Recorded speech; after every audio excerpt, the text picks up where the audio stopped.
রাসূল করিম ১৫০০ বছর আগে এই কথাটি এভাবে বলেছেন যে ওয়ার রাজুলু রাইন ফি আহলি বাইতিহি ওয়া মাসউলুন আন রাইয়াতিহি, প্রত্যেক পুরুষ তার ঘরের দায়িত্বশীল এবং তার অধীনে যারা রয়েছে স্ত্রী সন্তান তাদের প্রত্যেকের ব্যাপারে তাকে জিজ্ঞেস করা হবে।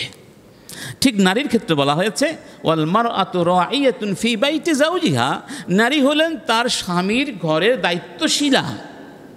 ওয়াহিয়া মাসউলাতুন আন রাইয়াতিহা, সে জিজ্ঞাসিত হবে স্বামীর ব্যাপারে, পরিবারের ব্যাপারে, ছেলে মেয়েদের দায়িত্ব পালন করেছে কিনা। তা নারীর জীবনের প্রধান দায়িত্ব হচ্ছে কি স্বামীর প্রতি, ছেলে মেয়েদের প্রতি, পরিবারের প্রতি। এই পারিবারিক দায়িত্ব যখন অবহেলা করে অবাধ মেলামেশার সুযোগ নিয়ে নারী ঘর থেকে বের হয়ে যায়, বেশিরভাগ ক্ষেত্রে দেখা যায় এর পরিণামটা কি হয়, সন্তানগুলো বিপদগামী হয়ে যায়, পরিবারে আস্তে আস্তে ভাঙ্গন সৃষ্টি হয়।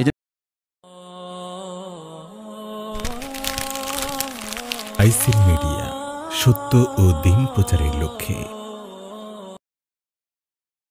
لله رب العالمين والعاقبة للمتقين والصلاة والسلام على سيد المرسلين محمد وعلى آله وصحبه أجمعين، أما بعد، فأعوذ بالله من الشيطان الرجيم، بسم الله الرحمن الرحيم، وقل للمؤمنات يغضضن من أبصارهن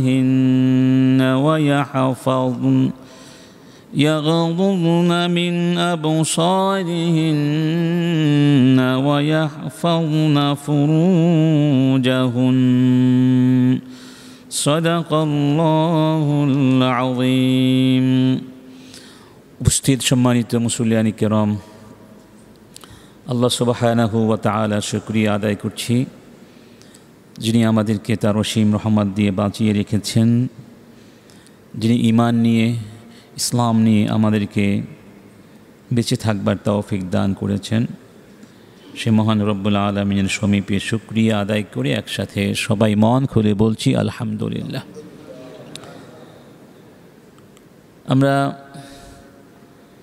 বিভিন্ন সময়ে সমাজের কিছু বাস্তব চিত্র এনে সামাজিক সমস্যাগুলো বা নৈতিক সমস্যাগুলো অথবা অন্য যে কোনো সমস্যা যেগুলো আমরা জীবনে ফেস করছি, যে সমস্যাগুলো আমাদের ঈমান এবং আমলের পথে প্রতিবন্ধকতা সৃষ্টি করতে পারে, সেই বিষয়গুলো কোরআন এবং হাদিসের আলোকে তুলে ধরার চেষ্টা করি এবং ইসলামের আলোকে সমাধান দেবার চেষ্টা করে থাকি।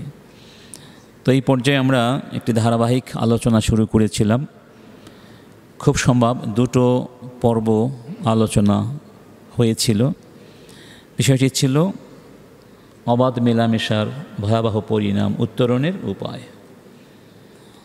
তো আমরা কোরআন এবং হাদিসের আলোকে অবাধ মেলামেশা করা যে একটি অপরাধ, অন্যায়, হারাম, ভয়ানক কবিরা গুনাহ, সেই বাস্তবতা প্রমাণভিত্তিক তুলে ধরবার চেষ্টা করেছিলাম। আজকে যে বিষয়টি আমরা হাইলাইট করব সেই বিষয়টি হচ্ছে অবাধ মেলামেশার পরিণামগুলো কী, ভয়াবহ ফলাফলগুলো কী, সেগুলো আমরা আজকে আলোচনা করব ইনশাআল্লাহ। এবং শেষ পর্যায়ে আমরা সময় হলে কিছু প্রস্তাবনা পেশ করার চেষ্টা করব যেগুলো আমাদের জীবনকে আলোকিত করবে। অবাধ মেলামেশা বলতে আমরা কি বুঝিয়েছিলাম সেই বিষয়টি আমরা ব্যাখ্যাও করেছিলাম। আজকে আবার একটু স্মরণ করিয়ে দিই। অনেক গবেষক এর ব্যাখ্যা এভাবে বলেছেন যে আল-ইখতিলাত হুয়া ইজতিমাউ আর-রিজাল বিন-নিসাই গায়রুল মাহারিম আও গায়রিল মাহারিম ফি মাকানিন ওয়াহিদ يمكنهم منه الاتصال فيما بينهم بالنظر أو الإشارة أو الكلام أو البدن من غير حائل أو مانع يدفع الريبة والفساد। অর্থাৎ নারী এবং পুরুষের একত্রে অবস্থান করা, যেই পুরুষ লোকগুলো ওই নারীদের জন্য মাহারাম নয়, অর্থাৎ বেগানা নারী পুরুষদের সহাবস্থান ফি মাকানিন ওয়াহিদিন, এক জায়গায়, এমন অবস্থায় যে তাদের মাঝখানে কোনো কি নেই, হাইল নেই, কোনো পর্দা নেই, কোনো প্রতিবন্ধকতা নেই, কোনো বাধা নেই, যে কারণে তারা অবাধে কথাবার্তা বলতে পারছে, অবাধে দেখা সাক্ষাৎ করতে পারছে, দৃষ্টির বিনিময় করতে পারছে, এমনকি তাদের ভেতরে শারীরিক সান্নিধ্যতাও ঘটতে পারে, যে সেখান থেকে সন্দেহ সৃষ্টি হতে পারে বা যে কোনো ফাসাদ বা অপকর্ম বা অনাকাঙ্ক্ষিত পরিবেশ পরিস্থিতি সৃষ্টি হতে পারে। মানে কোনো বাধা নিষেধ নেই, যে বাধা নিষেধের কারণে আত্মরক্ষা করা বা চরিত্রকে হেফাজত করার সুযোগ থাকে। এই জাতীয় মেলামেশাকে আমরা বলছি অবাধ মেলামেশা। কারণ আমরা বলেছিলাম যে নারী পুরুষের সামষ্টিক এবং পারস্পরিক সহযোগিতা ছাড়া তো আর সমাজ চলবে না, রাষ্ট্রও চলবে না, মনুষ্যত্বও থাকবে না, সভ্যতাও গড়বে না। কিন্তু একটা নিরাপদ দূরত্ব, আত্মরক্ষার অদৃশ্য একটি প্রাচীর আমাদের মাঝে রাখতে হবে। আচ্ছা, এই অবাধ মেলামেশার মাধ্যমে যে সমস্ত কুফল, ধ্বংসাত্মক পরিণাম সৃষ্টি হতে পারে, সেগুলোর মধ্য থেকে একটি হচ্ছে যে আল ইখতিলাত আসলু কুল্লি ফিতনাতিন ওয়া বালা। এই পৃথিবীতে যত ফিতনা আছে, যত বালা মুসিবত আছে, এর একটি অন্যতম, এগুলোর অন্যতম মূল একটি কারণ হচ্ছে অবাধ মেলামেশা নারী এবং পুরুষের মধ্যে। ইসলাম যা কিছু হারাম করেছে সেগুলো অনর্থক হারাম করেনি। কেন হারাম করেছে? এগুলোর মধ্যে মানুষের কোনো কল্যাণ নেই বা ক্ষতি আছে। দেখবেন আপনি, ইসলাম যেগুলো হারাম করেছে এগুলোর মধ্যে যে ক্ষতিগুলো আছে, এই ক্ষতিগুলো দুই প্রকার। একটিকে বলা হয় আদ-দরারুল মাহাত, মানে নিছক ক্ষতি, অর্থাৎ এই কাজের মধ্যে, এই বস্তুর মধ্যে মানুষের কোনো কল্যাণ নাই, সবটুকুই ক্ষতি, এজন্য হারাম করেছে। আরেক প্রকার ক্ষতি আছে, সেটা 100% ক্ষতি নয়, কিছু কল্যাণও আছে, তবে কল্যাণের তুলনায় অকল্যাণ কি বেশি। যেখানে অকল্যাণের পরিমাণ বেশি হয়ে যায় সেটিকেও ইসলাম হারাম করে দেয়। এটি যুক্তির দাবি, এটি বিবেকের দাবি।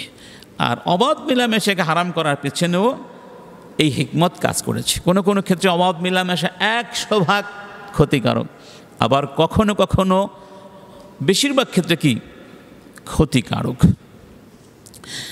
রাসূল কারীম বলছেন, মা তারাকতু বাদি ফিতনাতান আদার আলা রিজালি মিনান নিসা, যে আমার পরে পুরুষদের জন্য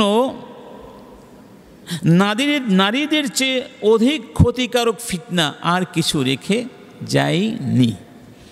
ফাইন্না আউওয়ালা ফিতনাতি বানি ইসরাঈলা কানাত ফিন নিসা, এবং বনি ইসরাঈলের মধ্যে প্রথম যে ফিতনাটি ছড়িয়ে পড়েছিল, যে ফিতনার কারণে তাদের উপরে আল্লাহর লানত এসেছিল, সেটি ছিল কি নারী ঘটিত, নারী কেন্দ্রিক ফিতনা।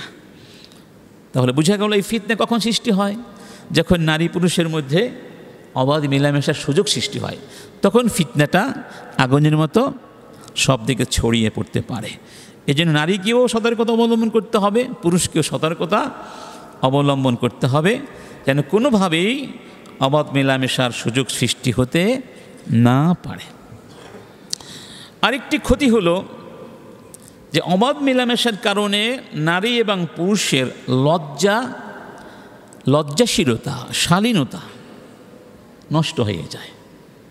বিশেষ করে নারীদের ক্ষেত্রে নারীদের লজ্জাশীলতা অবশ্যই পুরুষের চেয়ে বেশি হয়ে থাকে। পুরুষদেরও লজ্জা আছে, তবে নারীদের তুলনায় কি কম, এটি বাস্তব সত্য। কারণ লজ্জা হচ্ছে নারীর সবচেয়ে শ্রেষ্ঠ একটি সম্পদ। একজন নারী যা কিছু দিয়ে নিজেকে সৌন্দর্যমণ্ডিত করতে পারে সবচেয়ে শ্রেষ্ঠ জিনা, সৌন্দর্য উপকরণ হচ্ছে কি? লজ্জাশীলতা। এই লজ্জাটা যখন চলে যায় তখন না নারী বলুন পুরুষ বলুন তাদের মধ্যে কোনো কল্যাণ থাকে না। বিশেষ করে নারীদের মধ্যে কোনো কল্যাণই তখন আর থাকে না। একজন নারী যখন পরপুরুষের সাথে বারবার কথা বলে, বারবার দেখা সাক্ষাৎ হয়, বারবার এরকম মেলামেশা করার অবাধ সুযোগ পেয়ে যায়, তখন তার মধ্যে একটা পুরুষালী স্বভাব সৃষ্টি হয়ে যায়। নারীত্ববোধটা আস্তে আস্তে কমতে থাকে। লাজুকতা, কোমলতা, রমণীয়তা, কমনীয়তা, মোহনীয়তা এগুলো সব কি আস্তে আস্তে হ্রাস পেতে থাকে এবং সে এক পর্যায়ে গিয়ে অনেকটা পুরুষ মার্কা হয়ে যায়। এটা বাস্তব সত্যের কথা। এই জন্য লজ্জাশীলতা ক্ষতিগ্রস্ত হতে পারে এমন কিছু তো ইসলাম বৈধ বলে ঘোষণা করতে পারে না। কারণ নবীজি বলেছেন আল হায়া মিনাল ঈমান, লজ্জাশীলতা হলো ঈমানের অঙ্গ, এটা ঈমানের অন্তর্ভুক্ত, এটা ঈমান। অন্য হাদিসে বলা হচ্ছে আল ঈমানু আল হায়াউ ওয়াল ঈমানু কুরিনা জামিয়া, লজ্জাশীলতা এবং ঈমানকে একসাথে সংযুক্ত করে দেয়া হয়েছে। ফাইদা যাহাবা আহাদুহুমা যাহাবাল আখার, এই দুটোর একটি চলে গেলে আরেকটিও চলে যায়। লজ্জাশীলতা না থাকলে ঈমান থাকে না, ঈমান না থাকলে লজ্জাশীলতা থাকে না। একটি আরেকটির জন্য যেন অপরিহার্য পূর্ব শর্ত। এমনকি যার মধ্যে লজ্জাশীলতা নেই তার কোনো মূল্য আল্লাহর কাছে নেই, সে আল্লাহর দৃষ্টিতে তুচ্ছ হয়ে যায়। কি হয়ে যায়? তুচ্ছ, মূল্যহীন হয়ে যায়। রাসূল করিম সাল্লাল্লাহু আলাইহি সাল্লাম বলছেন ইদা লাম তাস্তাহি ফাসনা মা শি'তা, যখন তোমার লজ্জা থাকবে না তখন তুমি যা খুশি তাই করতে পারো। কি আমাদের সমাজে এগুলো হচ্ছে না? আপনি দেখতে পাচ্ছেন আপনার পরিচিত একজন ব্যক্তি একেবারে নির্জলা মিথ্যা কথা বলছে, নির্জলা মিথ্যা কথা বলছে দিন রাত, অথচ তার মধ্যে এতটুকু লজ্জা অনুভূত হচ্ছে না যে সে মিথ্যা কথাগুলো বলছে মানুষের সামনে। এরকম মানুষ আমাদের সমাজে আছে না? কারণ যে লজ্জা যার নাই সে সব কিছুই করে, সে মিথ্যে কথা বলতে পারে, সে মানুষ হত্যা করতে পারে, সে অন্যের হক নষ্ট করতে পারে। ইন্না লিল্লাহি ওয়া ইন্না ইলাইহি রাজিউন। অতএব এটি ভয়ানক একটি পরিণাম। এই পরিণাম থেকে সমাজকে বাঁচাতে হলে ঘরে বাহিরে সব ক্ষেত্রে অবাধ মেলামেশার পথ বন্ধ করে দিতে হবে। 3 নম্বর, আল্লাহ সুবহানাহু ওয়া তাআলা যে হিজাব ব্যবস্থা ফরজ করেছেন, সে হিজাবের ব্যাপারে নারী পুরুষদের মধ্যে গুরুত্বটা হ্রাস পেয়ে যায়। যখন অবাধ মেলামেশার সুযোগ এসে যায় তখন হিজাবের কোনো গুরুত্ব থাকে না। কারণ আল্লাহ পাক বলছেন ওয়ালা ইউবদিনা যিনাতাহুন, নারীরা যেন তাদের সৌন্দর্যকে প্রকাশ না করে পরপুরুষের সামনে, এটা হল হিজাবের দাবি। আর অবাধ মেলামেশার দাবি হলো কি? তুমি তোমার সৌন্দর্য প্রকাশ করে দাও। যেখানে অবাধ মেলামেশা হয় সেখানে নারী পুরুষ উভয়ের ক্ষেত্রেই দেখবেন সবসময় রূপচর্চার প্রতি গুরুত্ব বেশি দেওয়া হয়। বিশেষ করে নারীরা পোশাক পরিচ্ছদ, রূপচর্চা মানে তাদের যে বাহ্যিক সৌন্দর্য যেগুলো দিয়ে অন্যকে আকৃষ্ট করা যায়, এই ব্যাপারে তাদের গুরুত্বটা বেড়ে যায়, তারা এটা চর্চা করতে থাকে। ফলে আল্লাহ যেখানে বলেছেন সৌন্দর্য গোপন রাখো, অবাধ মেলামেশা বলছে না, সৌন্দর্যকে প্রকাশ করে দাও। যে কারণে আজকে দেখবেন বিশ্বের যত বড় বড় ফ্যাক্টরি আছে বা কোম্পানি আছে বা ব্যবসায়িক প্রতিষ্ঠান আছে যারা নারীদের পোশাক তৈরি করে এবং যারা বিশেষ করে নারীদের আপত্তিকর পোশাকগুলো তৈরি করে, তারা বিশ্বে বিশাল বিশাল কী করছে, পোশাক প্রদর্শনী করছে, এগুলো নিয়ে তারা ব্যবসা করছে, ঠিক না? নারীদেরকে এই আপত্তিকর পোশাক পরিয়ে সমাজের কাছে এনে প্রকাশ করে দিচ্ছে। তাহলে ফলটা কি হচ্ছে? হিজাবের ব্যাপারে মানুষের গুরুত্বটা নষ্ট হয়ে যাচ্ছে। আর হিজাব একটা ফরজ বিধান, ফরজ বিধানকে গুরুত্বহীন মনে করা, ফরজ বিধানকে তুচ্ছ তাচ্ছিল্য করা, এটা ঈমানকে নষ্ট করে দেয়, ঈমান সংহারক একটি বিষয়। আরেকটি কুফল হচ্ছে আল্লাহ সুবহানাহু ওয়া তাআলা নারী এবং পুরুষকে তাদের চরিত্র সতীত্ব সততা সংরক্ষণ করতে বলেছেন। যেখানে অবাধ মেলামেশা হয় সেখানে চরিত্র সংশোধনের রাস্তাগুলো ক্রমান্বয়ে বন্ধ হয়ে যেতে থাকে, কারণ সেখানে জিনা ব্যভিচারের পথগুলো ক্রমান্বয়ে প্রশস্ত হতে থাকে। তাহলে হিজাব ব্যবস্থার উচ্ছেদ ঘটে আর জিনা ব্যভিচারের সূচনা পথ আস্তে আস্তে সৃষ্টি হতে থাকে, ভূমিকা শুরু হতে থাকে। এজন্য হাদিসে বলা হয়েছে কুতিবা আলা ইবনি আদম নাসিবুহু মিনাজ জিনা মুদরিকুন যালিকা লা মাহালা, যে প্রত্যেক মানুষের উপরে, আদম সন্তানের উপরে জিনা বা ব্যভিচারের একটা অংশ লিখে দেওয়া হয়েছে। কিভাবে?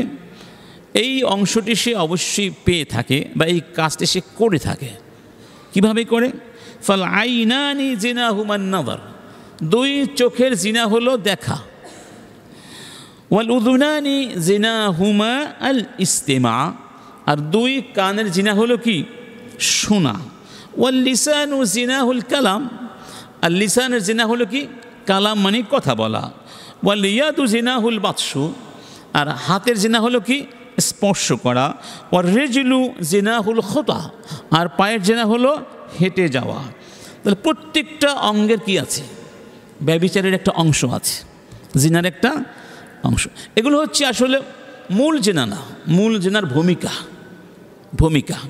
ওয়াল কলবু ইয়াহওয়া ওয়া ইয়াতামান্না, হাত পা চোখ কান যখন এই কাজগুলো করে ফেললো তখন মনের মধ্যে একটা বাসনা সৃষ্টি হয়, অবৈধ কাজে আগ্রহ সৃষ্টি হয়। ইউসাদ্দিকু যালিকাল ফারজু আও ইউকাযযিবু, এই মনের অবৈধ বাসনাটা লজ্জাস্থান বা গুপ্তাঙ্গ হয় বাস্তবায়ন করে অথবা বাস্তবায়ন করে না। তাহলে বোঝা গেল যে যেখানে অবাধ মেলামেশার সুযোগ থাকে সেখানে এই জিনার ভূমিকা থেকে মুক্ত থাকা সম্ভব নয়, কঠিন, খুবই কঠিন। আপনি কি না চেয়ে থাকতে পারবেন? তাহলে ওখানে দেখার অবৈধ কাজ হয়ে যায়, হাতের হারাম কাজটি হয়ে যেতে পারে, মুখের হারাম কাজটি হয়ে যেতে পারে। আর অন্য হাদিসে বলা হয়েছে যে লাআন ইউতআনা ফি রাসি আহাদিকুম বিমাখিতিম মিন হাদিদ খায়রুল লাহু মিন আন ইয়ামুসসা ইমরাআতান লা তাহিল্লু লাহ, যেই নারী তোমার জন্য হালাল নয়, মানে পরনারী, এমন নারীর দিকে হাত বাড়ানো, এমন নারীকে হাত দিয়ে স্পর্শ করা বিনা প্রয়োজনে, প্রয়োজন হলে অন্য কথা, ডাক্তারদের ক্ষেত্রে প্রয়োজন ব্যাপার আছে, অন্য কথা, বিনা প্রয়োজনে যদি কেউ স্পর্শ করে, রাসূল কারীম বলছেন ওই বেগানা নারীকে স্পর্শ করার চেয়ে তোমার মাথার উপরে লোহার হাতুড়ি দিয়ে আঘাত করা অনেক উত্তম। চিন্তা করতে পেরেছেন? এবং জাহান্নামের মধ্যে লোহার হাতুড়ি থাকবে, ওয়ালাহুম মাকামিউ মিন হাদিদ, লোহার হাতুড়ি দিয়ে মাথায় পিটানো হবে। একজন কবি বলছেন ইন্নান নাযিরিনা ইলান নিসাই মিথলু সিবাই তাতুফু বিল লুহমানি ইল্লাম তাসুন তিলকাল লুহুমা উসুদুহা উকিলাত বিলা ইওয়াদিন ওয়ালা আথমানি। যদি এখানে কিছু গোশত থাকে আর সেই গোশতের কাছে আপনি একটি হিংস্র প্রাণীকে এনে ছেড়ে দেন, বাঘ বলুন বা সিংহ বলুন, যারা তাজা গোশত খায়, আছে না? তো যেই বলছেন কবি, যেই পুরুষগুলো বেগানা নারীদের দিকে অবাধ দৃষ্টিপাত করে তারা হচ্ছে ওই হিংস্র পশুদের মতো যারা গোশতের চারপাশে ঘুরছে বা তাদের শিকারীর চারপাশে শিকার করার জন্য সে ঘুরছে, সুযোগ খুঁজছে। যদি তুমি তাদেরকে বাধা না দাও তাহলে তারা এগুলো খেয়ে ফেলবে, কোনো মূল্যও দিবে না, কোনো বিনিময়ও দিবে না। আসলে বাস্তবতাও তো তাই। এই জন্য আল্লাহ পাক চান নারীদেরকে হেফাজত করতে, পুরুষদেরকেও হিফাজত করতে। আর সেই জন্য আল্লাহ পাক অবাধ মেলামেশাকে হারাম করে দিয়েছেন। অবাধ মেলামেশার কারণে সামাজিক জীবনযাপন করার জন্য আল্লাহ সুবহানাহু ওয়া তাআলা যে কিছু আদাব, কিছু শিষ্টাচারিতা, আচরণবিধি আমাদেরকে শিক্ষা দিয়েছিলেন, সে আচরণবিধিগুলো লঙ্ঘিত হয়। আল্লাহ পাক বলছেন, কুল লিল মুমিনিনা ইয়াগুদ্দু মিন আবসারিহিম ওয়া ইয়াহফাযু ফুরুজাহুম যালিকা আযকা লাহুম ইন্নাল্লাহা খাবীরুম বিমা ইয়াসনাউন। হে নবী, সমস্ত মুমিনকে বলে দাও, আমার মুমিন বান্দাগুলো যেন দৃষ্টিগুলোকে হেফাজত করে এবং যৌনাঙ্গ হেফাজত করে, কারণ এর মধ্যেই রয়েছে তাদের জন্য পবিত্রতা। নিশ্চয়ই আল্লাহ সব জানেন তোমরা যা কিছু করো। তোমরা লুকিয়ে লুকিয়ে সঙ্গোপনে দৃষ্টি কোথায় কোথায় ঘোরাও, আমি সব দেখি। তোমরা কখন কি করো আমি সব দেখি। তো দৃষ্টিকে হেফাজত করা এটি হচ্ছে একটা সামাজিক আচরণবিধি, মিনাল আদাবিল ইসলামী, আদব আল্লাহ শিখিয়ে দিয়েছেন। নারীদেরকে একই কথা বলা হয়েছে, ওয়াকুল লিল মুমিনাতি ইয়াগদুনা মিন আবসারিহিন। নবী মুমিন নারীদেরকে বলে দাও তারা যেন দৃষ্টিগুলোকে নিচু করে, আনত রাখে। ওয়াহফাযনা ফুরুজাহুন্না, নিজের যৌনতাকে যেন হেফাজত করে রাখে, গুপ্তাঙ্গ হেফাজত করে রাখে। আর এই সব কিছুর ভায়োলেশন হয় কোথায়? অবাধ মেলামেশার। তো এগুলো ছিল ভূমিকা। এই ভূমিকার পরে কি আসে? ফাহেসা, অশ্লীলতার দুয়ার একেবারেই যখন খুলে যায়, অর্থাৎ জিনা, ব্যভিচার, এটা মহামারীর আকারে ছড়িয়ে পড়তে থাকে অবাধ মেলামেশা করার কারণে। কারণ যেখানে অবাধ দৃষ্টিপাতের সুযোগ আছে, যেখানে অবাধ নির্জন অবস্থানের সুযোগ আছে, সেখানে এগুলো হওয়াটাই খুব স্বাভাবিক ব্যাপার। ফলে কি হয়, আপনার বৈবাহিক বিবাহ বহির্ভূত নানা ধরনের অবৈধ সম্পর্ক সৃষ্টি হতে পারে। দেখুন, এগুলো বাস্তব সত্য, অস্বীকার করার কোনো সুযোগ নাই। শুধু আমরাই যে বলছি তা নয়, ইউরোপ, আমেরিকা, পাশ্চাত্যের যারা চিন্তাশীল আছেন তারাও কিন্তু এই বিষয়গুলো অনুধাবন করেন। যেমন ধরুন, আমেরিকার সরকারি পরিসংখ্যানে বলা হয়েছে যে আমেরিকাতে যে সমস্ত ছাত্রছাত্রী সানাউইয়া পর্যায়ে লেখাপড়া করে, সানাউইয়া মানে আমাদের এইচএসসি, ইন্টার পর্যায়ে লেখাপড়া করে, এরকম 78.8%, মানে প্রায় 80%, প্রায় 80% ছেলে মেয়ে 19 বছরে উপনীত হওয়ার আগে, কত পার্সেন্ট? 78% ছাত্রছাত্রী 19 বছর বয়সে বা তার আগে প্রত্যেকে গড়ে 22 বার দৈহিক সম্পর্ক করেছে। নাউজুবিল্লাহ বলবেন না? এটা কারা? ইন্টারে পড়ে এই শ্রেণীর এই লেভেলের ছাত্রছাত্রী। এর কারণ কি? এর কারণ একটাই, সেখানে অবাধ মেলামেশার সুযোগ করে দেওয়া হয়েছে। কোরআন দেখুন কত সুন্দর করে বলছে, ওয়ালা তাকরাবুজ জিনা ইন্নাহু কানা ফাহিশাতাও ওয়া সাআ সাবিলা। খবরদার, জিনা ব্যভিচারের কাছেও যাবে না, কারণ এগুলো হচ্ছে অশ্লীলতা এবং নিকৃষ্ট পন্থা। জিনা করবে না এটা বলা হয় নাই, কাছেও যাবে না। মানে যেই সমস্ত কাজ ভূমিকা স্বরূপ গ্রহণ করা হয়ে থাকে, এই ক্ষেত্রে সেই ভূমিকা স্বরূপ ওই কাজগুলো তোমরা করতে পারবে না। হাদিসে বলা হয়েছে, মা যাহারা ফি কওমিন আয-জিনা ওয়ার রিবা, যে কোনো জাতির মধ্যে দুটো অপরাধ ছড়িয়ে পড়বে, একটি হচ্ছে জিনা, আরেকটা হচ্ছে সুদ বা রিবা। ইল্লা আহাল্লু বিআনফুসিহিম আযাবাল্লাহ, তারা নিজেদের উপরে নিজেরাই আল্লাহ সুবহানাহু ওয়া তাআলার আযাবকে অবধারিত করে নেয়, অবধারিত করে নেয় যখন সুদ আর জিনা কোনো সমাজে ছড়িয়ে পড়ে।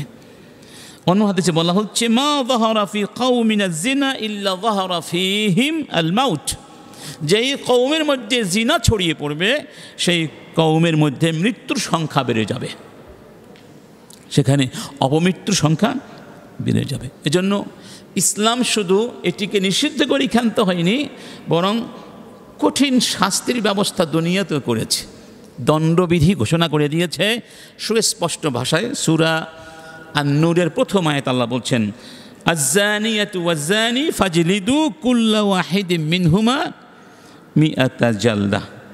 সূরা নূরের প্রথম দিকে আল্লাহ পাক বলছেন যে যারা জিনা করবে, নারী হোক আর পুরুষ হোক, তাদেরকে 100 বেত্রাঘাত দিবে।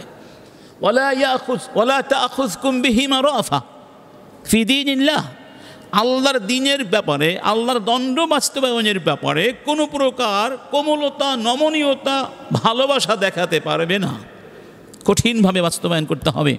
ওয়ালিয়াশহাদ আযাবাহুমা তায়ফাতুম মিনাল মুমিনিন, এবং মুমিনদের একটা গ্রুপ, কিছু মানুষ এই শাস্তি যেন স্বচক্ষে দেখে, অর্থাৎ এই শাস্তিটা হতে হবে প্রকাশ্যে, যাতে করে অন্যরা দেখতে পারে এবং এখান থেকে শিক্ষা নিতে পারে। এই অপরাধ করার দুঃসাহস যেন কারো মনের মধ্যে জাগ্রত না হয়, এই জন্য আল্লাহ পাক দৃষ্টান্তমূলক শাস্তির ব্যবস্থা করে দিয়েছেন।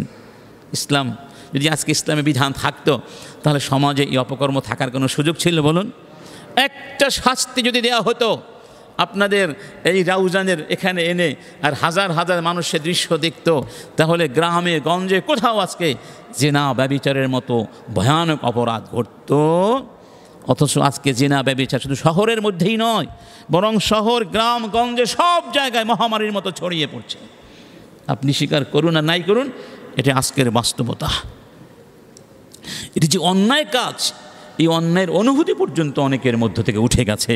যার প্রমাণ হলো মুসলমানদের ছেলেরা মেয়েরা আজকে ফেসবুকে, টিকটকে গিয়ে যে সমস্ত ছবি দিচ্ছে, এগুলো এটাই প্রমাণ করে যে এই সমাজ কত পচে গেছে, গলে গেছে, নষ্ট হয়ে গেছে।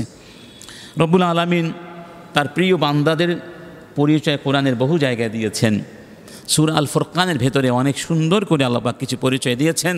সেখানে আল্লাহ পাক এই কথাটিও বলেছেন, ওয়াল্লাযীনা লা ইয়াদউনা মা'আল্লাহি ইলাহান আখার, তারাই হলো আল্লাহর বান্দা, তারাই হলো ইবাদুর রহমান, যারা আল্লাহর সঙ্গে কাউকে ডাকে না, মানে আল্লাহর সঙ্গে শিরক করে না। ওয়ালা ইয়াকতুলুনান নাফসাল্লাতী হারামাল্লাহু ইল্লা বিল হাক্কি, অন্যায়ভাবে কাউকে হত্যা করে না। ওয়ালা ইয়াজনুন, এবং জিনা ব্যভিচার করে না।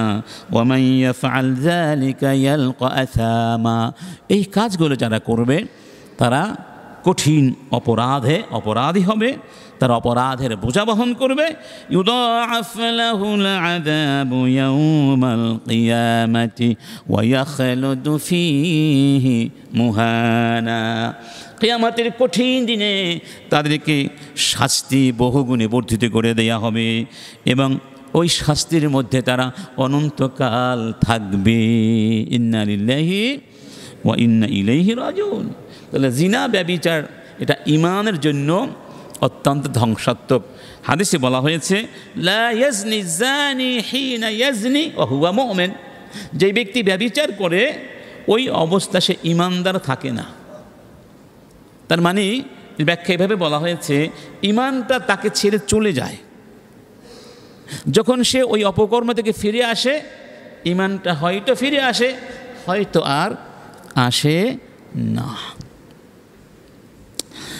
রাসূল করিমকে স্বপ্নের মাধ্যমে জাহান্নামীদের অথবা মৃত্যু এবং কিয়ামত পর্যন্ত যে সময় রয়েছে আলামুল বারজাখ, এই সময়ে যে সমস্ত অপরাধের শাস্তি হবে এই শাস্তিগুলো দেখানো হয়েছিল। সেই শাস্তিগুলোর মধ্যে এই শাস্তিও ছিল। রাসূল বলছেন, আমাকে দুইজন ফেরেশতা নিয়ে গেলেন, আমরা হাঁটতে লাগলাম, হাঁটতে হাঁটতে এক পর্যায়ে গিয়ে দেখলাম একটা চুলা, উনুন আছে না যেগুলো তন্দুর রুটি ভাজে, চুলার মুখটা ছোট, ভেতরে বিশাল গর্ত, তার মধ্যে আগুন জ্বলে, এরকম একটি উনুন দেখতে পেলাম।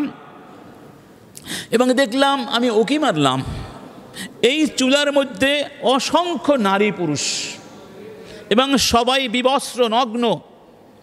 দেখলাম ওই চুলার তলদেশ থেকে আগুনের লেলিহান শিখা ঢেউয়ের মতো উপরের দিকে উঠছে, আর যখনই আগুন গভীর লেলিহান শিখা নিয়ে ওঠে তখন তারা চিৎকার করতে থাকে, আবার ঢেউয়ের মতো টান দিয়ে নিচে নিয়ে যায়, আবার আগুন যখন সবেগে উৎক্ষিপ্ত হয় আবার তার উপরের দিকে উঠে আসে, চিৎকার করতে থাকে। আমি জিজ্ঞেস করলাম, এই মানুষগুলো কারা, কেন তাদের শাস্তি হচ্ছে? তখন আমাকে বলা হলো, এরা হলো হুমুজ্জুনাতু ওয়াজ্জাওয়ানি, যারা দুনিয়ায় বসে ব্যভিচার করত, ওই সমস্ত নারী পুরুষ, এগুলো হচ্ছে তাদের শাস্তি। অতএব যেই সমাজের মধ্যে দেখবেন অবাধ মেলামেশার সুযোগ থাকে, সেখানে ব্যভিচারও কি হয়ে যায়, অবাধ হয়ে যায়। আর ব্যভিচার অবাধ হলে কি হয়, নানা ধরনের সমস্যার সৃষ্টি হতেই থাকবে। যেমন ধরুন, সেখানে আপনার বিবাহ বহির্ভূত প্রেগন্যান্সি বেড়ে যাবে, এবং অবৈধভাবে যখন প্রেগন্যান্সি সৃষ্টি হয় তখন অ্যাবর্শন করার মাত্রাও বেড়ে যায়। আমেরিকার শুধুমাত্র মাধ্যমিক শিক্ষা, মাধ্যমিক বা উচ্চ মাধ্যমিক পর্যায়ে লেখাপড়া করছে, এই লেভেলে প্রতি বছর 2.5 লক্ষ মেয়ে অ্যাবর্শন করে। পরিসংখ্যান কত লক্ষ? 2.5 লক্ষ মেয়ে যারা ইন্টারে পড়ে বা তার চেয়ে নিচে পড়ে। তাহলে এটা কেন হচ্ছে? এই ইখতিলাত, অবাধ মেলামেশা করার কারণে। এবং কোনো কোনো পরিসংখ্যান বলছে যে আমেরিকায় আপনার 60% মেয়ে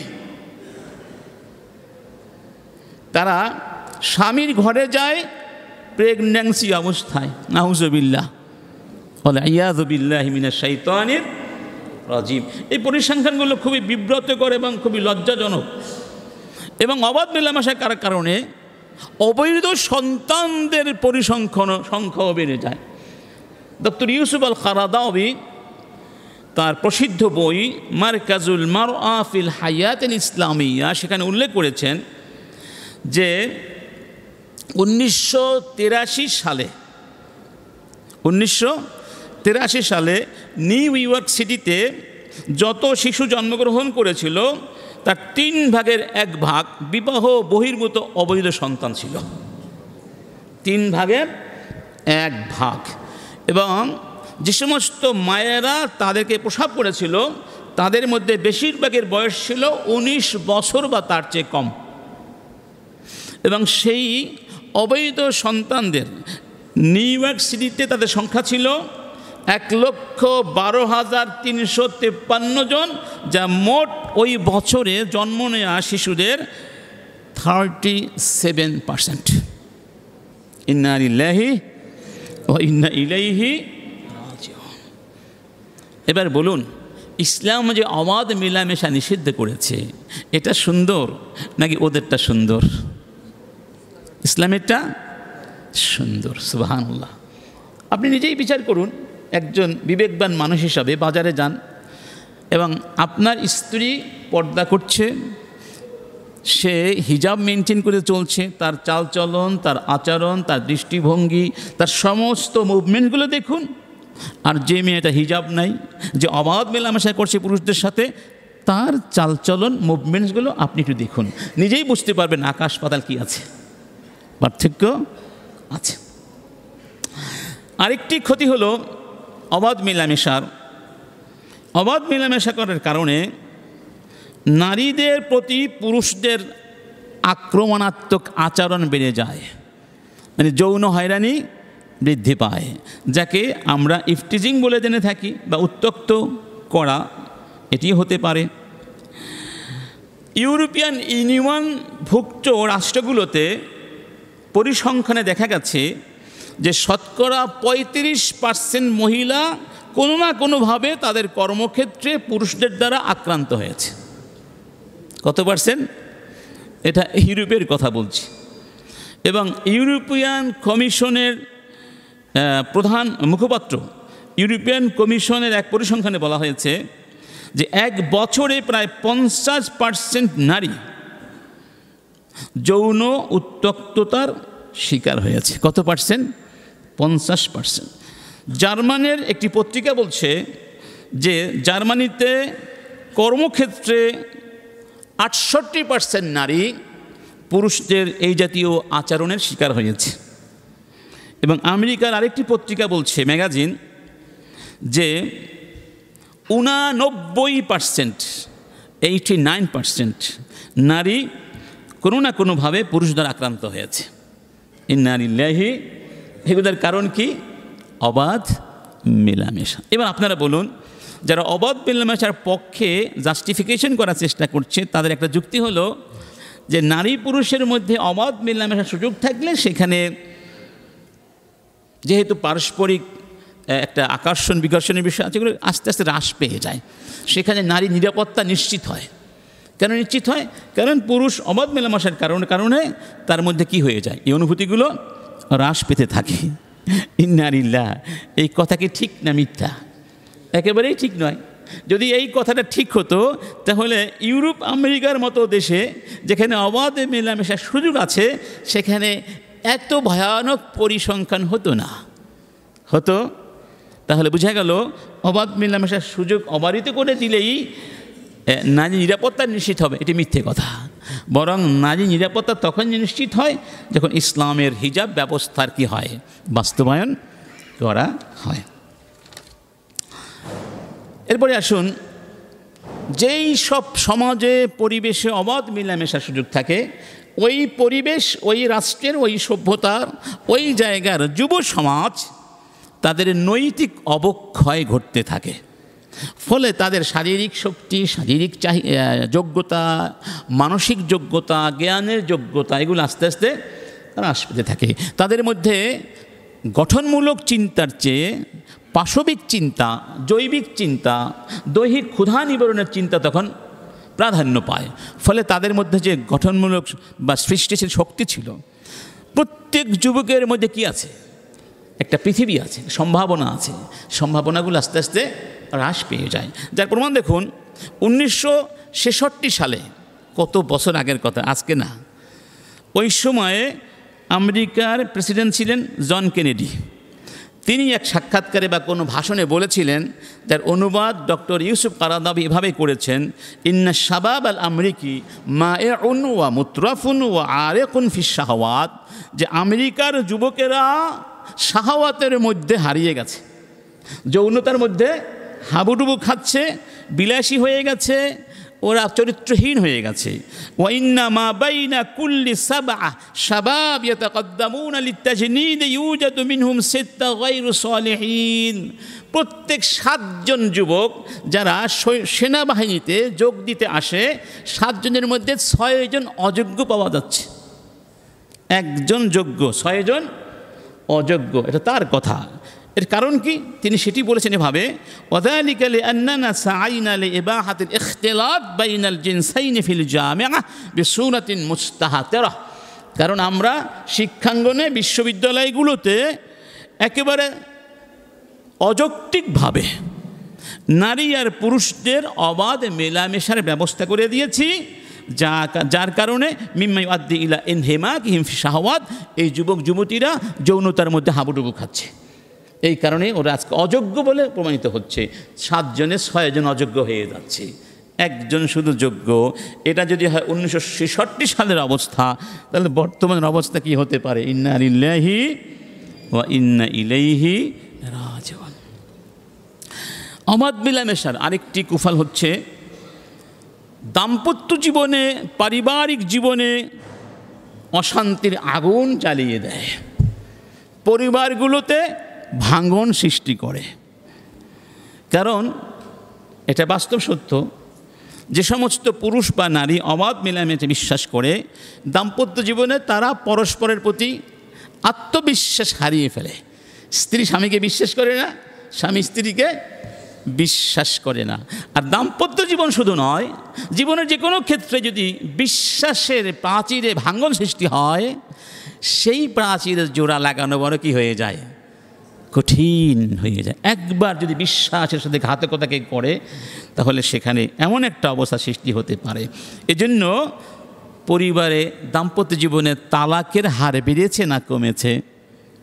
এবং বর্তমানে আমরা যেহেতু মাওলানা মানুষ, হুজুর মানুষ, তালাকের ফতোয়া তো আমাদের কাছেই বেশি আসে। কী পরিমাণে যে তালাকের ফতোয়া সমস্যাগুলো আসে এবং কত ভয়ঙ্কর ভয়ঙ্কর সমস্যা, সেটা কিছু ক্ষেত্রে ভাষায় পর্যন্ত ব্যক্ত করা যায় না। বাংলাদেশের একটি পত্রিকা হচ্ছে প্রথম আলো। 2013 সালে 13 জুন একটা শিরোনাম করেছিল, ঢাকায় প্রত্যেক 40 মিনিটে একটি তালাক। প্রত্যেক 40 মিনিটে একটি তালাক ঢাকায়। 13 সালের কথা বলছি, এখন 2024 সালের অবস্থা আরও করুন। প্রথম আলো পত্রিকায় 8 ফেব্রুয়ারি 2024-এর একটা রিপোর্ট এভাবে ছিল, তালাক বেড়েছে কারণ বিবাহ বহির্ভূত সম্পর্ক। কারণ হচ্ছে কি, বিবাহ বহির্ভূত সম্পর্ক। সবগুলোর মূল কারণ কিন্তু অবাধ মেলামেশা। এটা স্বীকার করি আর নাই করি, অবাধ মেলামেশা বন্ধ করুন, দেখবেন পরিবারে শান্তি কে দিবেন? শান্তি তো আল্লাহ দিবেন। আল্লাহু আকবার। এখানে শুধু শেষ নয়, অবাধ মেলামেশা করার কারণে ভয়ানক ভয়ানক ব্যাধি, মহামারী সৃষ্টি হচ্ছে। ধরুন, আজকের মানব সভ্যতার সামনে একটি ভয়ানক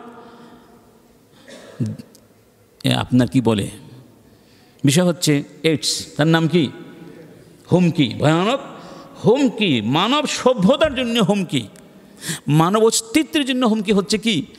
এইডস। আর এর প্রধান কারণ কি তা আপনারা ভালো করে জানেন। এজন্য রাসূল করিম সাল্লাল্লাহু আলাইহি ওয়াসাল্লাম বলছেন, লাম তাযহারিল ফাহিশাতু ফি কওমিন কাত্তু হাত্তা ইউলিনু বিহা ইল্লা ফাশা ফীহিমুত তাউন ওয়াল আওজাউ আল্লাতী লাম তাকুন ফি আসলাফিহিম আল্লাযীনা মাদাউ। যে কোনো কওমের মধ্যে ফাহিশা ছড়িয়ে পড়বে, এর প্রাদুর্ভাব ঘটবে এবং তারা ফাহিশাকে প্রকাশ্যে কমিট করবে, ওই কওমের মধ্যে তাউন মহামারী ছড়িয়ে যাবে। এমন বিপদ আপদ, ব্যথা বেদনা সৃষ্টি হবে যা আগের যুগের লোকেরা দেখে নাই। মহামারী আসবে, নিত্য নতুন সংকট আসবে, নিত্য নতুন মুসিবত আসবে, ব্যাধি আসবে, রোগ আসবে। কি কারণে? ফাহেসার কারণে। ফাহেসা মানে অশ্লীলতা, আর এর মূল কারণ কি? অবাধ মেলামেশা। মানুষের যে মূল্যবোধগুলো আছে, যে মূল্যবোধের কারণে মানুষের সম্মান বৃদ্ধি পায়, সেই সম্মানের একটি মূল্যবান উপাদান হচ্ছে তার ইফফা। কি বলা হয়? ইফফা। এই শব্দটি আরবি শব্দ, ইসলামের একটা মহান পরিভাষা। এটাকে বাংলায় অনুবাদ করা খুবই কঠিন। ইফফাত বলতে বোঝানো হয় সততাকে, বিশেষ করে নৈতিক সততা, যৌন সততা। মানে যে কাজ করলে মানুষ কলঙ্কিত হয়, তার চরিত্রে কালিমা কি হয়? পড়ে যায়, ওই কাজ থেকে দূরে থাকে। এটাকে বলা হয় ইফফাত। ইফফাত আল্লাহর কাছে অনেক দামি জিনিস। একটা প্রমাণ দেখুন, একটা হাদিসে বলা হয়েছে যে বনি ইসরায়েলের 3 ব্যক্তি বেড়াতে গিয়েছিল। ঘটনাটি খুব প্রসিদ্ধ। এবং রাত্রিবেলা তারা একটা পাহাড়ের গুহায় আশ্রয় নিয়েছিলেন। উপর থেকে পাথর এসে গুহার মুখ বন্ধ করে দিয়েছিল, এমনভাবে বের হওয়ার কোনো সুযোগ ছিল না। এবং ভেতর থেকে শত চিৎকার দিলেও বাহির থেকে কেউ শুনে উদ্ধার করতে আসবে সেরকম সম্ভাবনাও ছিল না। তখন 3 জন পরামর্শ করেছিলেন, এসো আমরা জীবনে যদি কোনো ভালো কাজ করে থাকি তাহলে আল্লাহর কাছে সেই ভালো কাজের ওসিলা ধরে আজকে মুক্তির জন্য প্রার্থনা করি। 3 জন 3টি ভালো কাজের কথা উল্লেখ করে আল্লাহর কাছে প্রার্থনা করেছিলেন এবং আল্লাহর কাছে 3টি ভালো কাজই কবুল হয়েছিল এবং একটু একটু করে পাথর সবটুকুই সরে গিয়েছিল। প্রথম ব্যক্তি বাবা মায়ের খিদমতের কথা বলেছিলেন, দ্বিতীয় ব্যক্তি তিনি কি বলেছিলেন, আল্লাহ আমি যখন যুবক ছিলাম একটি মেয়েকে আমি পছন্দ করতাম, হয়তো চাচাতো বোনটন হবে, এবং আমি একটা কুপ্রস্তাবনা দিয়েছিলাম, সেই মেয়েটি আমার প্রস্তাবনা রাজি হয়নি। অনেক বছর পরে দুর্ভিক্ষে শিকার হয়ে সেই মেয়েটি আমার কাছে সাহায্যের জন্য এসেছিল। আমি তাকে 100 দিনার দিয়েছিলাম এই শর্তে যে আমার সেই পুরনো ইচ্ছেটাকে চরিতার্থ করার সুযোগ দিতে হবে। এবং মেয়েটি ক্ষুধার্ত ছিল, অভাবে পড়েছিল। স্বাভাবিকভাবেই মানুষ যখন দুর্ভিক্ষের শিকার হয়ে যায়, ক্ষুধার শিকার হয়ে যায়, অনেক কিছুই তখন হয়তো করতে বাধ্য হয়ে যায়, তখন সে রাজি হয়ে গেল।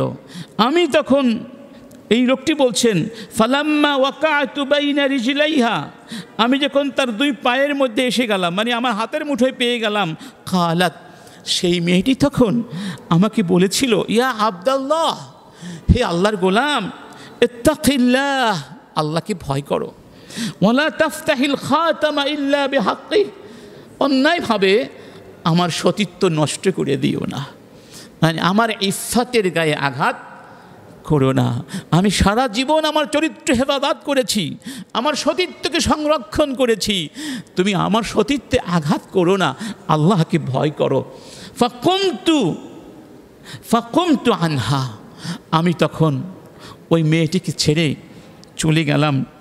ফাইন কুনতা তা'লাবু আন্নী ফাআলতু যালিকা ইবতিগা ওয়াজহিক ফাফরুজ আন্না মিনহা ফুরজা ফাফরুজা লাহুম ফুরজা। হে রব, যদি তুমি জেনে থাকো সেই কাজটি আমি তোমার জন্য করেছিলাম, তোমার ভয়ে করেছিলাম, কারণ তোমার কথা আমাকে স্মরণ করিয়ে দিয়েছিল, তাকিল্লাহ, তাহলে আজকে আমাদেরকে মুক্তি দাও, নাজাত দাও। আল্লাহ পাক তার দোয়া কবুল করেছিলেন এবং পাথর সরে গিয়েছিল। তৃতীয় ব্যক্তি আল্লাহর বান্দাকে সাহায্য করার কথা বলেছিলেন। তো 3 জন ব্যক্তি ভালো কাজের কথা বলেছিলেন। এই হাদিস থেকে বোঝা যায় একজন নারীর ইফাত, তার চারিত্রিক যৌন সততার দাম আল্লাহর কাছে অনেক। এই ইফাত যদি নারীর না থাকে, সে কি নারী থাকে? সে তো নারী থাকে না। কি থাকে না? নারী থাকে না। আজকে শোনা যায় বিভিন্ন স্কুল, কলেজ, বিশ্ববিদ্যালয়গুলোতে নারীদেরকে নিয়ে ব্যবসা করা হয়, নারীদেরকে বিভিন্ন সুযোগ সুবিধা দিয়ে তাদের সতীত্ব নিয়ে ছিনিমিনি খেলা হচ্ছে।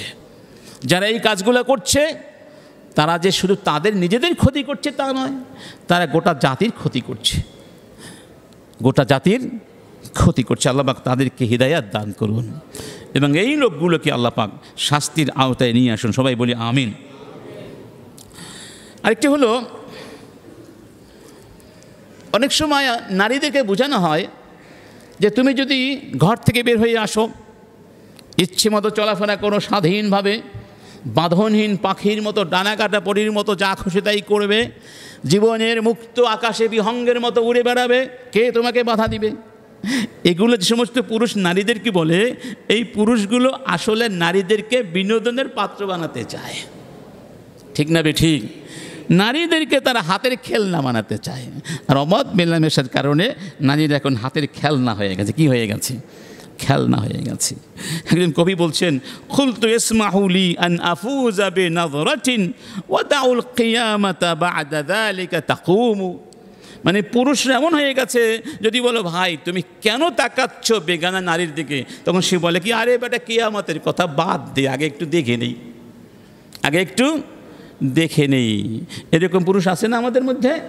তাহলে পুরুষরা নারীদেরকে হাতের খেলনা বানাতে চায়। এই জন্য দেখবেন নারীদেরকে এমন এমন জায়গায় ব্যবহার করছে যে সব জায়গায় নারীদের পদচারণার কোনো সুযোগই ছিল না, থাকাও উচিত নয়। ঠিক না? যখন আপনি একটা ভালো অফিসে যাবেন, গিয়ে ঢুকেই দেখবেন একজন সুন্দরী মহিলা বসে আছে, তাকে ওখানে রাখা হয়েছে সাইনবোর্ড, এক্সিবিশন। ঠিক না? আবার প্রধান বসের পিএসকে একজন নারী, গাড়ির এক্সিবিশন হবে, দেখাচ্ছে কে? নারী। আছে নাকি নাই? সব জায়গায় বিজ্ঞাপনে নারী, গানে নারী, নাচে নারী।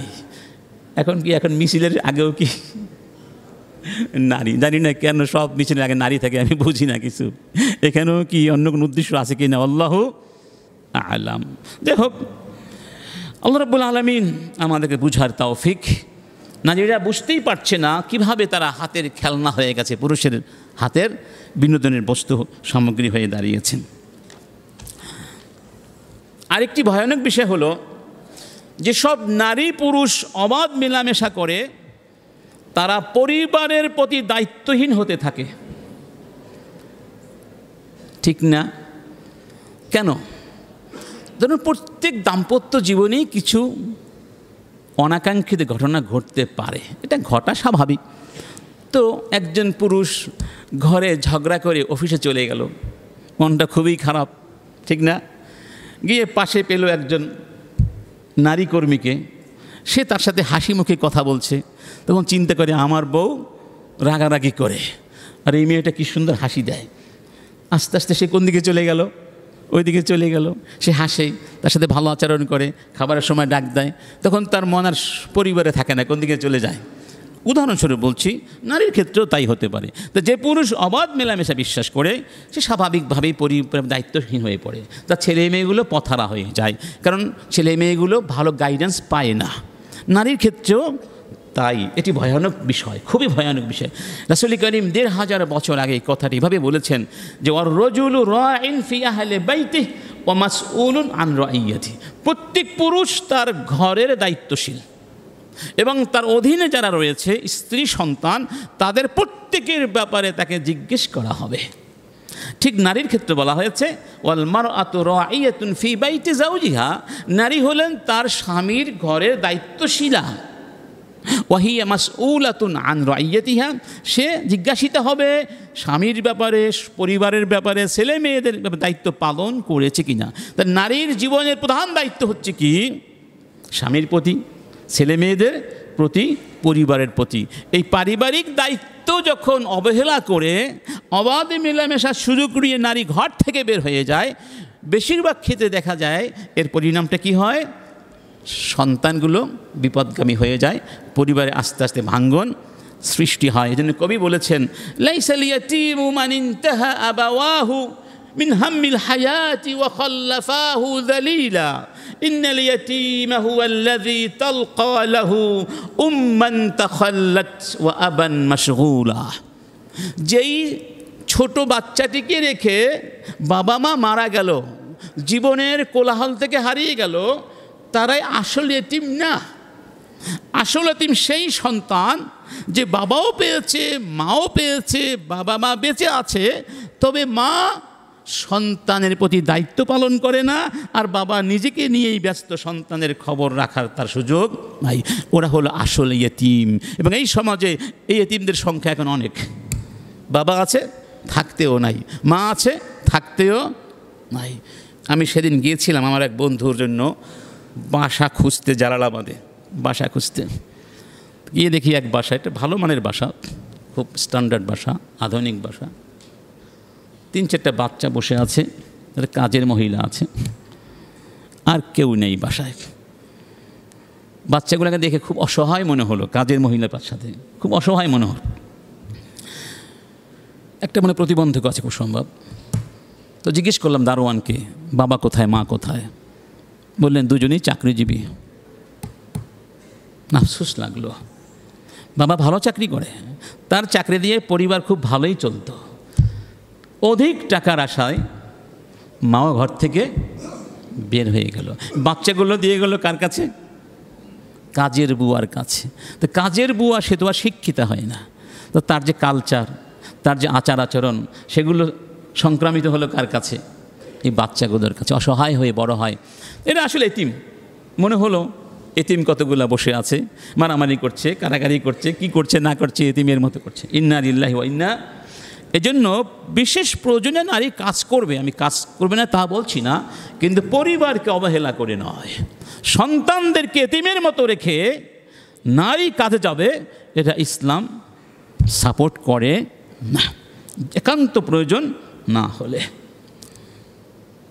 একজন কবি বলছেন আসুনু বিইরদি বিমালি, আসুনু ইরদি, খেয়াল করবেন, আসুনু ইরদি বিমালি লা উদান্নিসুহু লা বারাকাল্লাহু বা'দাল ইরদি বিমালিন।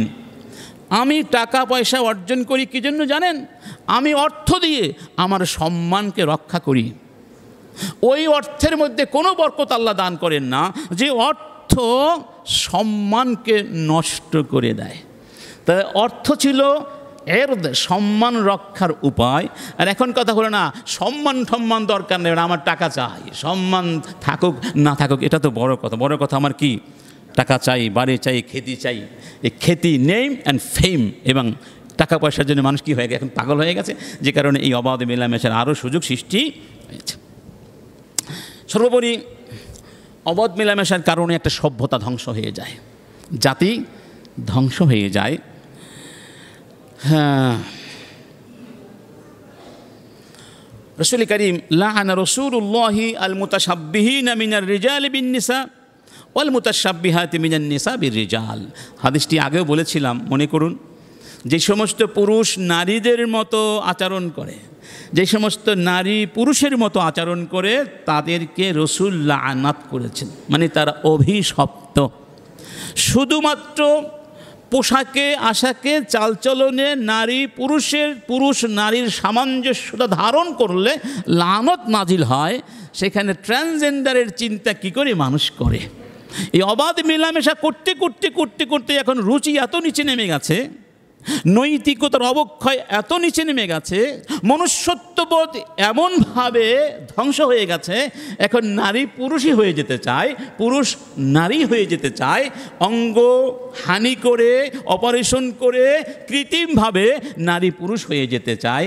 এর কারণ একটাই, ওই যে অবাধ মেলামেশার কারণে সব রুচিবোধ ধ্বংস হয়ে গেছে। অন্য হাদিসে বলা হয়েছে, জুবাইর বিন নুফাইর বলছেন, একটা হাদিস হাদিস নয় আসার, লাম্মা ফতিহাত কুবরুস, যখন কুবরুস বিজয় করলাম, ফুররিকা বাইনা আহলিহা ফাবাকা বা'দুহুম ইলা বা'দ, ওই এলাকার লোকজন যেহেতু তারা পরাজিত হয়ে গেছে, পরাজিত হয়ে তারা বিক্ষিপ্তভাবে ছড়িয়ে ছিটিয়ে পড়ছে, যে যেভাবে পারছে আত্মরক্ষার জন্য দৌড়দৌড়ি করছে, কান্নাকাটি করছে। ওরাইতু আবু দারদা জালিসান ওয়াহদা ইয়াবকি, আবু দারদা সাহাবী ছিলেন। তো এই রিওয়ায়াতকারী বলছেন, আমি দেখলাম আবু দারদা একা একা বসে কান্না করছেন। ফাকুলতু ইয়া আবু দারদা মা ইউবকিকা ফি ইয়াউমিন আ'আজ্জাল্লাহু ফীহি আল ইসলাম। আবু দারদা, যেই দিন আল্লাহ ইসলামকে সম্মানিত করেছেন, আমাদেরকে বিজয় দান করেন, আজকের এই দিন আপনি বিজয়ের দিনে কাঁদছেন, কেন কাঁদছেন?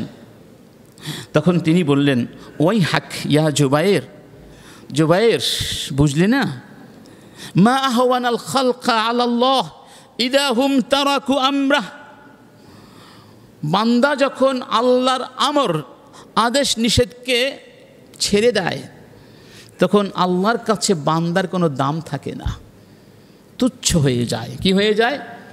তুচ্ছ হয়ে যায়। বাইনা হিয়া উম্মাতুন কাহিরাতুন যাহিরা লাহুমুল মুলক, আজকে আমরা যেই দেশ বিজয় করলাম, যেই জাতিকে পরাজিত করলাম, এরা তো এমন একটা জাতি ছিল যাদের হাতে রাষ্ট্র ক্ষমতা ছিল, যারা বিজয়ী ছিল, যারা শাসন করত। তারাকু আমরাল্লাহ, দেখো তারা আল্লাহর নির্দেশনা ভঙ্গ করলো। ফাসারু ইলা মা তারা, আজকে তাদের কি অবস্থা দেখো, তাদের সেই নেতৃত্ব নাই, রাজত্ব নাই, কর্তৃত্ব নাই, সম্মান নাই। এই জন্য মূসা নবীকে আলাইহিস সালাম যখন ফেরাউন নির্যাতন করছিল, তখন বনী ইসরায়েলের মধ্য থেকে একজন ঈমানদার ব্যক্তি, অথবা ইসরায়েল অর্থাৎ ফেরাউনের গোষ্ঠীর মধ্য থেকেই একজন ব্যক্তি যিনি গোপনে ঈমান এনেছিলেন, ঈমান গোপন করেছিলেন, তিনি বললেন, ইয়া কওমি লাকুমুল মুলকুল ইয়াউম যাহিরিনা ফিল আরদ ফামান ইয়ানসুরুনা মিন বাসিল্লাহি ইন জাআনা।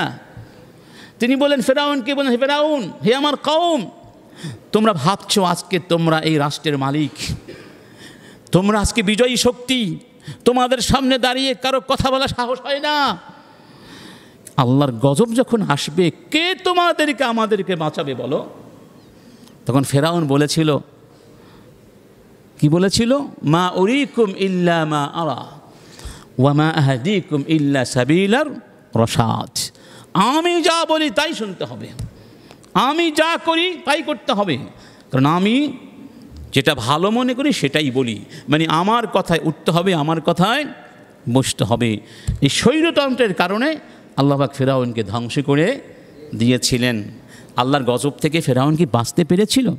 এত ক্ষমতার মালিক হওয়া সত্য সমস্ত অহংকার ধুলার সাথে মিশে গিয়েছিল। এজন্য তিনি বলছেন, আবু দারদা, অহংকার করো না, এই বিজয় দেখে অহংকারী হয়েও না, খবরদার আল্লাহর বিধান যদি ছেড়ে দাও, এই পরাজিত গোষ্ঠীর মতো তোমাদের পরিণাম কি হয়ে যাবে? একই পরিণাম হবে, কোনো সন্দেহ। অন্য হাদিসে বলা হয়েছে, ফি হাদিহিল উম্মাহ খাসফুন ওয়া মাসখুন ওয়া কাযফুন, এই উম্মতের মধ্য থেকে আল্লাহ পাক অনেককে ধ্বংস করে দেবেন। খাসফুন হবে, মাসখুন হবে, আল্লাহ কাউকে চেহারা বিকৃত করে ধ্বংস করে দিবেন, আবার ভূমিধস দিয়ে কাউকে ধ্বংস করে দিবেন, আবার আকাশ থেকে পাথর বৃষ্টি আল্লাহ পাক নিক্ষেপ করবেন। এমন অবস্থা আসবে এই উম্মতের মধ্যে। বলা হলো, ইয়া রাসূলুল্লাহ মা যালিক, এই শাস্তি গজব কখন আসতে পারে? নবীজি বললেন, ইযা যাহারাতিল কায়্যিনাতু ওয়াল মাআযিফু ওয়া শুরিবাতিল খুমুরু, এই তিনটি অন্যায় যখন সমাজে ছেয়ে যাবে। এক নম্বর, ইযা যাহারাতিল কায়্যিনাত, কায়্যিনাত মানে যারা গান গায়, গায়িকা, কি গায়, গায়িকাদের সংখ্যা যখন বেড়ে যাবে, এবং মাআযিফ ঢোল বাদ্য তবলা গান বাজনা যখন ইনস্ট্রুমেন্টস গানেরগুলো বেড়ে যাবে, এবং মদ খাওয়া হবে। তাহলে মাদক দ্রব্য, বাদ্যযন্ত্র এবং গায়িকাদের সংখ্যা যখন বেড়ে যাবে, আর এগুলো কখন বাড়ে? অবাধ মেলামেশা হলে গান বাজনার আয়োজন হয়, নারী পুরুষের অবাধ মেলামেশা হয়, সেখানে মদের আয়োজন হয়, এগুলো পরস্পর সম্পৃক্ত বিষয়। এই জন্য অবাধ মেলামেশার পক্ষে না বিপক্ষে আমরা? কারা কারা পক্ষে আছেন দেখি তো, রাউজানের মানুষ কারা কারা অবাধ মেলামেশার পক্ষে আছেন? কারা? কেউ দেখে? আলহামদুলিল্লাহ, বাবা মানে বুঝতে পারেন নাই। বিপক্ষে আছেন কারা দেখি তো? বিপক্ষে আল্লাহ তুমি কবুল করো। এ হাতটা জাগালেন কার জন্য? আল্লাহ দেখেন নাই, লিখে রেখেছেন ইনশাআল্লাহ। আরেকটি হলো, অবাধ মেলামেশা থাকলে ব্যক্তি সম্মানবোধ, আত্মসম্মানবোধ নষ্ট হয়ে যায়। এটাকে আরবিতে বলা হয় গায়রা। কি বলা হয়?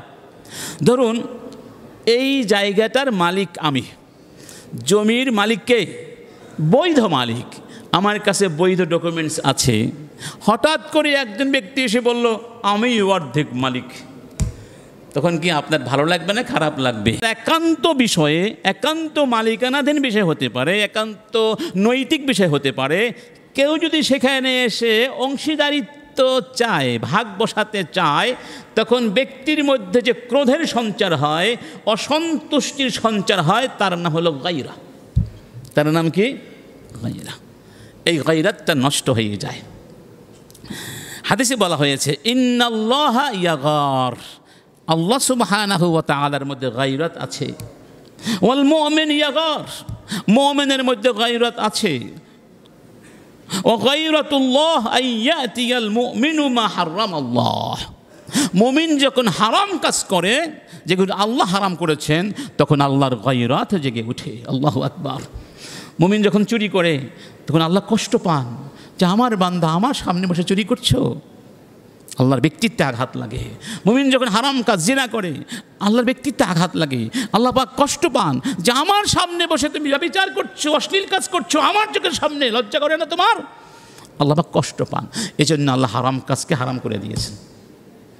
আলী ইবনে আবি তালেব দেখলেন, যখন ইসলামী রাষ্ট্রের মোটামুটি পরিধি বাড়তে লাগলো, অমুসলিম মুসলিম হতে লাগলো, অনারব মুসলিম হতে লাগলো, তো অনারব যারা মুসলিম হলেন, তারা তো আর ইসলামে এসেই সব কিছু একদিনই করবেন না, তাদের কিছু নিজস্ব কালচার থাকে, নিজস্ব অনেক কিছু থাকে।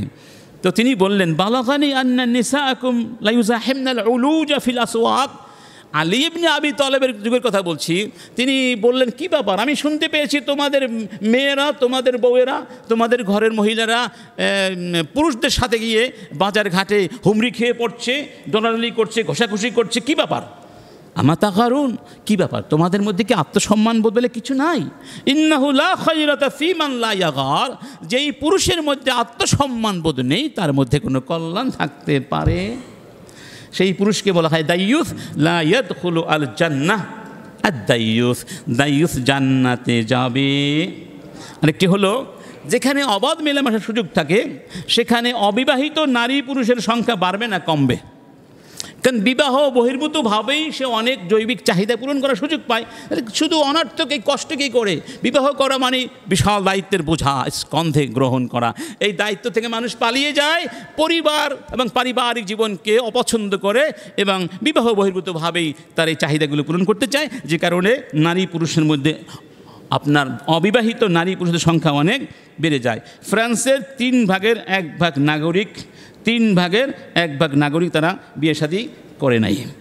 এবং আপনার ইউসুফ কারদাবি লিখেছেন যে আমেরিকার পরিসংখ্যান ব্যুরোর চেয়ারম্যান বা প্রধান, তিনি 1982 সালের এক সাক্ষাৎকারে বলেছিলেন যে আন্নাহুল আউয়াল মামরা মুনযু বিদায়াতিল কর্ন তুসবিহু আগলাবিয়া সুবকানি মদিনা সান ফ্রান্সিসকো মিনাল উজ্জাব, যে এই কর্ন বা শতাব্দীর মধ্যে এই প্রথমবার সান ফ্রান্সিসকো শহরে অবিবাহিত নারী পুরুষের সংখ্যা বেশি হয়ে গেছে।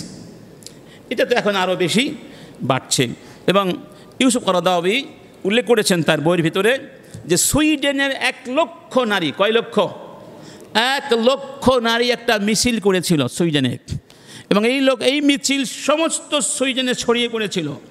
নারীদের দাবি ছিল, আমরা ঘরে ফিরে যেতে চাই, আমরা এই অবৈধ অবাধ যৌনাচার বন্ধ করো দাবি করছি।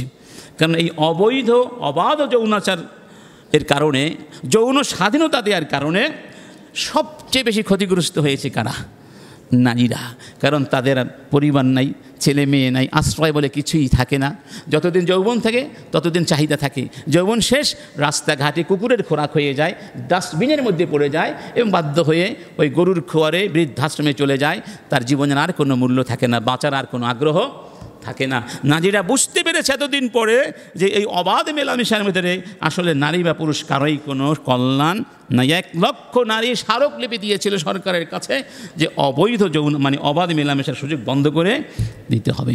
এরপরে আরও অনেক ক্ষতি আছে, অর্থনৈতিক ক্ষতি তো আছেই। দেখবেন যেখানে অবাধ মেলামেশা বেশি সেখানে চাহিদা বেশি। আগে একজন পুরুষের কয়টা জামা ছিল? একজন নারীর কয়টা জামা ছিল? 2টা 3টা 4টা শাড়ি, ঠিক না? এখন শত শত শাড়ি। কারণ কি? এগুলো দেখাতে হবে। এগুলো কি? ফলে অর্থনৈতিক চাপ এসে গেছে, চাপ বেড়ে যাচ্ছে, এগুলো তো আছেই। সর্বশেষ আমরা কিছু প্রস্তাবনা দিতে চাই। 1 নম্বর, যদি অবাধ মেলামেশার এই ধ্বংসাত্মক পরিণাম থেকে নিজেদেরকে বাঁচাতে হয়, পরিবার বাঁচাতে হয়, সমাজকে বাঁচাতে হয়, মানবতাকে বাঁচাতে হয়, তাহলে আমাদেরকে অবশ্যই ইসলামের পারিবারিক মূল্যবোধগুলোকে ধরে রাখতে হবে। ইসলাম আদর্শ পরিবার গঠনের শিক্ষা দিয়েছে, সেগুলোকে ফিরিয়ে আনতেই হবে। 2 নম্বর, ইসলামের হিজাবের বিধানকে রিভাইভ করতে হবে। হিজাবের বিধান মরে গেছে, মরে যাচ্ছে। অনেকে হিজাবের বিধান ভুলেই গিয়েছে, এই বিধানকে ধরে রাখতে হবে। 3 নম্বর, সহশিক্ষা অনুৎসাহিত করে নারী পুরুষের জন্য আলাদা আলাদা শিক্ষা ব্যবস্থার প্রবর্তন করতে হবে। আমি বলেছিলাম, ইঙ্গিত দিয়েছিলাম, 2002 সালে আমেরিকাতে $3 মিলিয়ন বা তার চেয়ে বেশি বরাদ্দ দেওয়া হয়েছিল শুধুমাত্র সহশিক্ষা অনুৎসাহিত করার জন্য। 3 মিলিয়ন বা তার চেয়ে বেশি অর্থ বরাদ্দ দেওয়া হয়েছিল সহশিক্ষা অনুৎসাহিত করার জন্য।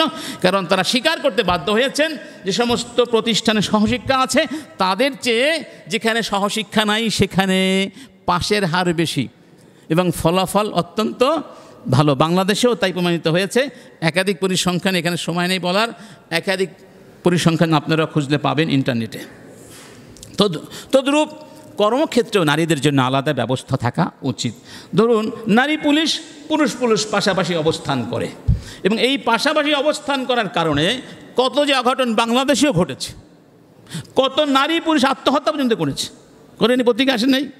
এখানে হচ্ছে যদি নারীদের জন্য আলাদা ব্যবস্থা হতো নারী পুরুষ আলাদা, পুরুষ আলাদা, নারীদের ক্ষেত্রেও আলাদা, পুরুষের ক্ষেত্রেও আলাদা। তাহলে এই ঘটনাগুলো ঘটতো। তাহলে কর্মক্ষেত্র আলাদা করে দিলে নিরাপত্তা নিশ্চিত হবে। ঈমান আমল নিয়ে আপনি আমি সবাই বাঁচতে পারবো। আমরা সবাই এখন আসলে ঝুঁকির মধ্যে আছি, ঈমানের ঝুঁকি। কোথায় যাবেন? রাস্তাঘাটে, পরিবারে, হাসপাতালে, স্কুলে, কলেজে, বিশ্ববিদ্যালয়ে, মেট্রো লাইনে, রেলে, বিমানে, কোথায় যাবেন? ঈমান নিয়ে কোথাও ঝুঁকিমুক্ত থাকার সুযোগ এখন আর নাই। এই কথাগুলো বলে গেলাম, আপনাদেরকে বলছি, আপনারা অন্যদেরকে বলবেন। যদি আল্লাহ পাক কবুল করেন, হয়তো সেই পরিবেশ, সেই সমাজ এই দেশে কোনো একদিন হয়তো হবে। দিনের বিজয় তো একদিন হবে না? আজকে হোক, 500 বছর পরে হোক, ইসলামের বিজয় তো একদিন সারা পৃথিবীতে হবেই। নিরঙ্কুশ বিজয় হবে। ইসলাম ছাড়া কিছুই একদিন থাকবে দীনান ওয়া দাউলাতান, ধর্ম হিসাবে আর রাষ্ট্র হিসাবে। সেই দিনের অপেক্ষায় তো আমরা তাকিয়ে রয়েছি। এবং মিডিয়াগুলোকে, পরিবারগুলোকে দায়িত্বশীল ভূমিকা পালন করতে হবে। দেখুন, এই অবাধ মেলামেশার পেছনে সবচেয়ে জঘন্য ভূমিকা পালন করছে আমাদের মিডিয়ার ভাই বোনেরা। সরকার চাইলে কি না পারে দেখুন। এই যে কয়েকদিন ফেসবুক বন্ধ ছিল না? আচ্ছা, ওয়াইফাই বন্ধ ছিল না? তাহলে বোঝা গেল এই ইন্টারনেটের মাধ্যমে যত অশ্লীল সাইট ছড়িয়ে দেয়া হয়েছে, এগুলো সরকার চাইলে বন্ধ করিতে পারে। সরকার কেন বন্ধ করছে না? যদি বন্ধ না করে তাহলে বোঝা যায় তারাও চান আমাদের ছেলে মেয়েগুলো নষ্ট হয়ে যাক, ঠিক না? যদি আপনারা 1 সপ্তাহ বন্ধ করে রাখতে পারেন সমস্ত ইন্টারনেট, আমরা বিশ্বাস করি আপনারা অশ্লীল সাইটগুলো অবশ্যই অতি সহজে বন্ধ করতে পারেন। আমাদের একজন কম্পিউটার ইঞ্জিনিয়ার বলেছেন আমাকে, সরকার অত্যন্ত সুকৌশল এবং অত্যন্ত যোগ্যতার সাথে বন্ধ করেছে। মানে এটা যে বন্ধ করেছেন, সব জায়গাতে বন্ধ করেন, কিছু কিছু খোলা ছিল। এটা কিন্তু অনেক সায়েন্টিফিক ব্যাপার। মানে এখানে তারা যৌক্তিক বা কী বলে যোগ্যতার পরিচয় দিয়েছে। এটা যৌক্তিকতা লাগবে, বা আপনার কম্পিউটার সায়েন্সের উপরে কি ভালো জ্ঞান থাকতে হবে, ঠিক না? আইটির উপরে ভালো জ্ঞান থাকতে হবে। এটা বোঝা যায় তাদের কাছে লোক আছে, কি আছে? এক্সপার্ট আছে, কি আছে? তাহলে এক্সপার্টাইজ যারা আছেন তারা অবশ্যই সমস্ত অশ্লীল সাইটগুলো বন্ধ করে দিবেন, যেটা আমাদের দাবি। আপনারা কি আমাদের সাথে আছেন? কারা কারা আছেন? আল্লাহ তুমি সাক্ষী থেকেও আল্লাহ, আমিন। ওয়া আখির দাওয়ানা আলহামদুলিল্লাহি রাব্বিল আলামিন। সবাই দাঁড়িয়ে কাতারগুলো সোজা করেন।